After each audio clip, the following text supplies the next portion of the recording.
This is Kenny the Handyman here, and last week I showed you how to clean the jets out using cleaning vinegar, and that seemed to work. A lot of grime and dirt came out of the jets when I used the cleaning vinegar.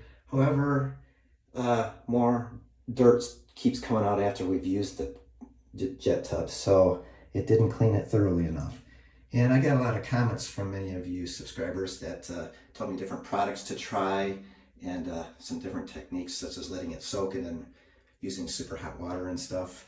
One of the products I'm going to try today is this zero bowl jetted tub cleaner, which is specifically meant for cleaning these jets out.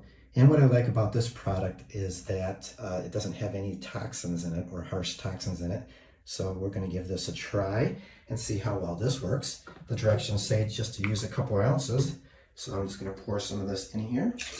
And we're going to see if I get any better results from this product.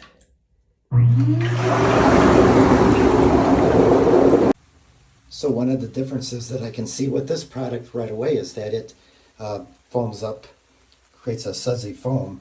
So the vinegar didn't do that, but the vinegar did create a unpleasant vinegar smell, and this smells nice and pleasant, no vinegar smell.